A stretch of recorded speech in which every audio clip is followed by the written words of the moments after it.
Hi, what I'm going to be doing today is showing to you an unboxing of two pieces of Dr Martens footwear.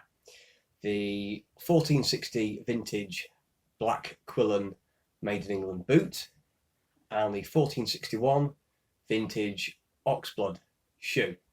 The difference between this and the normal Dr Martens made in England stuff is that this is factory seconds. So we're going to have a look and see what the factory second stuff looks like, how it compares with the full price stuff, and see if it's worth a punt. So this has just arrived today. Seems pretty well packaged.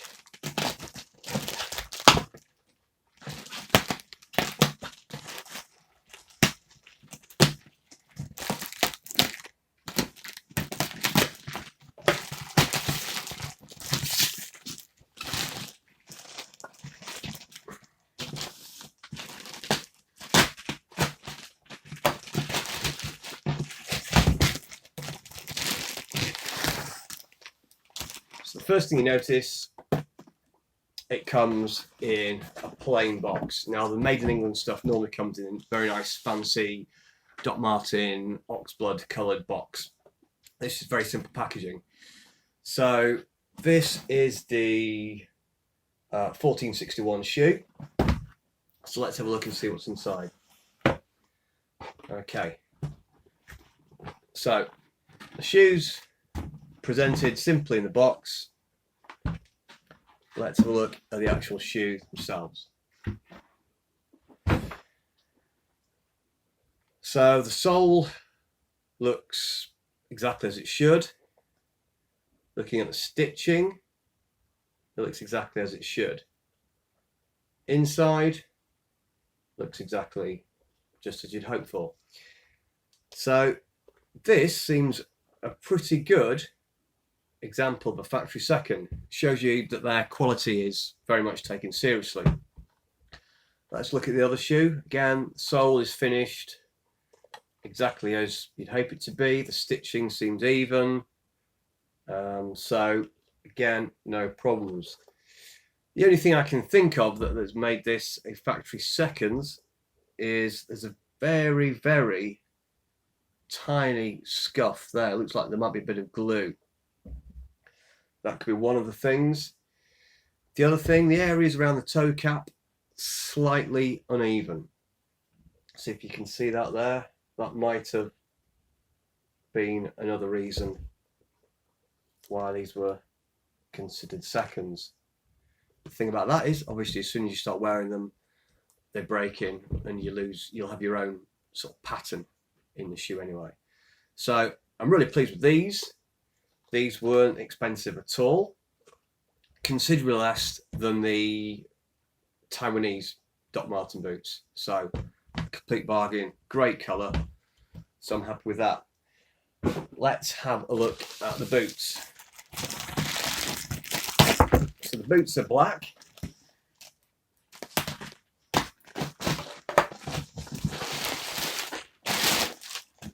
Again, as you can see, very simple box, not the made in England box that you'd normally get when you pay £170 for the boots.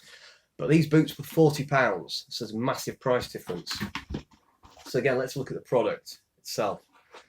So the soles are, as I can see, perfect. The stitching seems even. There's a slight bump in the sole there, which could be a reason why it's a factory second. It's not quite even enough, maybe. Other than that, the boot seems exactly as it should be. And the other one, again, there's another small bump there in the sole. I don't know whether this is standard.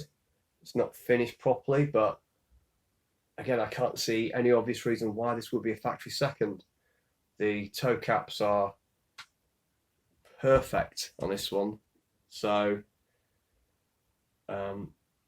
yeah, another bargain. So, from what I can see, if you're prepared to wait, factory seconds really are the way to go.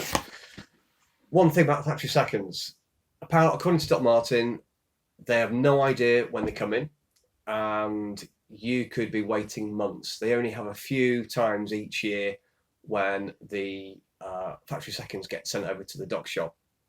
I happened to call the dock shop because I wanted something else, and I just decided to ask if they had any of the Made in England footwear, and I was lucky.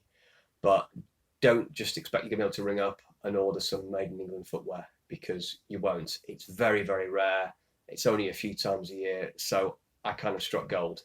But looking at this, what I can say is that I wouldn't be afraid of buying any factory seconds. They look fantastic quality, and I can't wait to get to try them on.